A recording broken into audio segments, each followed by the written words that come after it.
Okay, so let's use the Pythagorean theorem again to find the distance between 2, -1 and 4, 3, and I'm just going to do a rough sketch here. So 2, -1 is here, there, and 4, 3 is here, right? And I want to find the distance between these 2 points. So what I could do is I could find this height, right? And that has a height of 3, and this is -1. So the distance between 3 and -1 is 4. And then across here, the distance between 2 and 4 is 2. So by the Pythagorean theorem, I know that 2 squared plus 4 squared equals c squared, and 4 plus 16 is c squared. So c squared is equal to 18, which means that c is the square root of 18, which is 3 root 2. Right, so you should always practice simplifying your radicals. Okay, so let's make a general case of this.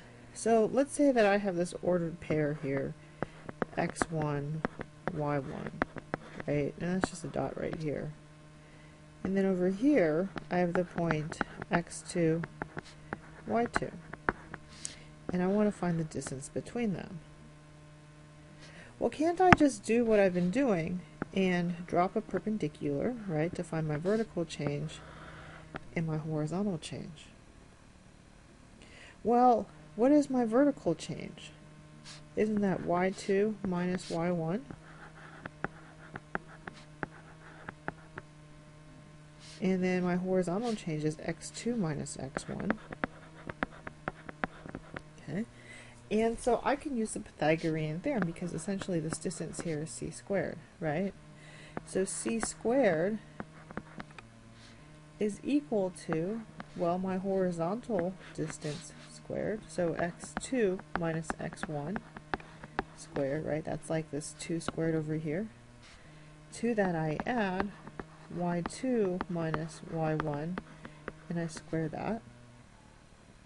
Well, I really just want c, right? So I need to square root both sides. And so that means that c is equal to the square root of x2 minus x1 squared plus y2 minus y1 squared, right?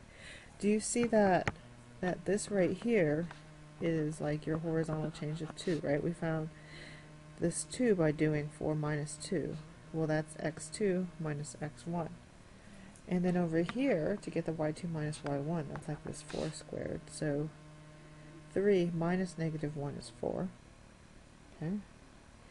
And then I solve for c by taking the square root of both sides. Right? I can't simplify anything inside the house, and so I just square root it. And let me scroll down here. That is the distance formula, and that's how we get the distance formula. So what this distance formula is saying is that, okay, the distance d, okay, so we take an eraser and we cross this out. Instead of calling it c squared, or c, sorry, actually that should be c squared, it should just be c. Instead of calling that c, we are going to call it d for distance. And then this point here is P1, and it has the coordinates x1, y1. And this right here is P2, which has coordinates x2, y2. The distance formula says the distance between those 2 points is the square root of x2 minus x1, the square of that, plus the square of y2 minus y1.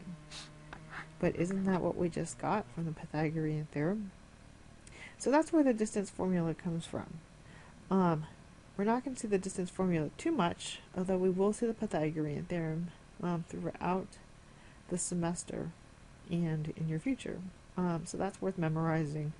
I would just know how to derive the distance formula, like how I just did.